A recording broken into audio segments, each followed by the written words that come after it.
Your soul gifts actually move from experimentation into unmistakable knowing and connection when you embody your fifth dimensional consciousness. So, moving into 5D and embodying it unlocks so many wonderful things.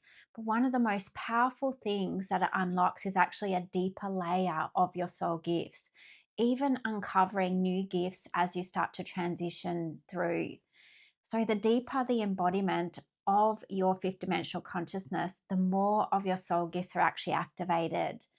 And you may have already unlocked layers of your gifts. Maybe your own past wounding has started to already become your medicine that you help others with. Maybe you have already unlocked your soul voice and you're perhaps already expressing yourself authentically through your vibrational resonance or your communication. But the exciting part here is that your gifts actually become so much stronger. They expand and new gifts come online. And the reason that this happens is because you start to connect to your gifts at a deeper level. You no longer feel the need to perform because you are coming from a place of embodied wisdom, and your nervous system has been prepared and your body to support this, and you actually start to trust your gifts. You have no doubt around your gifts and your inner guidance, your internal wisdom that perhaps you saw flickers of before now starts to feel as if it's almost fused together. It's strong and there's no doubt. And oh my gosh, this is such a great feeling. So, the shift that we move through as we go through 3D, 4D consciousness into 5D embodiment, it varies person to person. But in the 3D and 4D experience, our internal guidance often comes through in what I call like flickers. So, we may receive a knowing, but then we question it. We don't 100% trust it. And we often experiment with our gifts, but we are still really learning to trust them. And at this stage, we often take on other people's modalities rather than, embodying and using our own modality. We lead from the ego, where we feel the need to prove, explain, or perform our gifts.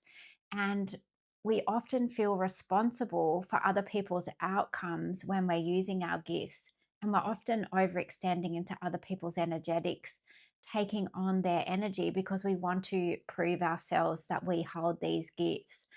And often what happens is we haven't actually fully anchored in our own sovereignty at this stage. And so that's why we do those things.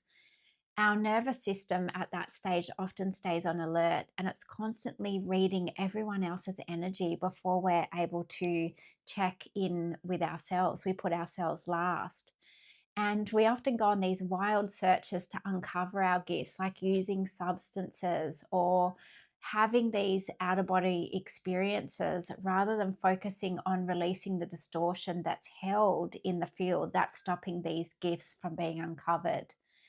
And in the 3D and 4D, there's this urgency where we feel that we need to make it happen now. We need to do some sort of forced activation or Kundalini awakening so that we can uncover our gifts. And also, a big thing that happens is our creativity can feel blocked because we are actually trying to control and force the outcome rather than allowing it to flow. But as we start to embody the fifth dimensional consciousness, the relationship with ourselves begins to change and deepen. And guidance becomes something that we trust. And honestly, we trust it more than we've ever trusted it before. And we start to follow that guidance step by step, which takes us on our path. Our gifts become so embodied, they become sharper, and new gifts start to emerge. And our medicine becomes aligned with what we are here to share. We start to embody that, be that, walk that, and express that. And we understand that we are not responsible for anyone else's path. So we let go of being attached to the outcome and trust and know that what others are to receive is what they experience. And the biggest thing is that we become aware of our responsibility for our own evolution only, our own choices, and our own conscious sense of alignment. We become the observer rather than reactor. And this is such an amazing thing. And we also let go of that control and allow our gifts to reveal themselves at deeper layers when they're ready to come through, because we're no longer forcing or needing to perform to show others what we can do with our amazing gifts. We simply serve what we have embodied, and it feels so natural and not forced. And because we've done all the preparation for our nervous system and our body, we can hold and express these deeper layers of our gifts, because one, we're no longer activated by the chaos that's going on around us. We know what belongs to us and what doesn't. And, we have moved through the stages of allowing discernment to be at the forefront. And so we no longer need to seek activation outside of us. We trust and we let the path be revealed to us. And one of the biggest things is, once you embody more of your gifts, is that time becomes different. There's no urgency to express your gifts. You express them through that embodied wisdom, and that feels so much better. And there are so many other wonderful things that I could probably do a whole video on around embodying your gifts. But I guess the question is, how do we start to move through that to embody the fifth dimensional consciousness? Well, one, we need to start to clear out the distortions that are keeping us moving through the fourth dimensional gate. We need to let go of trying to control the outcome and have trust on that new path, that new identity that's revealing ourselves, even when we don't have a clear roadmap.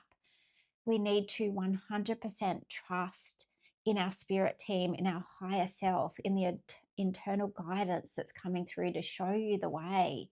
And we need to clear out anything that's keeping us trapped in being responsible for others. We can't take others with us. We must move through it with our own energy, not holding on to responsibility for others. And one of the biggest things is we need to also feel okay to be alone at this stage, because this is often the hardest stage, that we feel so alone that we can't connect to anyone or anything. And this is exactly what's meant to happen. And lastly, we need to be able to move through the fourth dimensional gate safely, anchoring us into the correct core of the fifth dimension. And this is something that I work with. This is something that was revealed to me as I start to embody more of my gifts. I had already been shown, like, I've had my gifts for such a long time, but the more that I started to release all the infiltration, all of the mimic energy, and all of that stuff that was in my field, my gifts became stronger.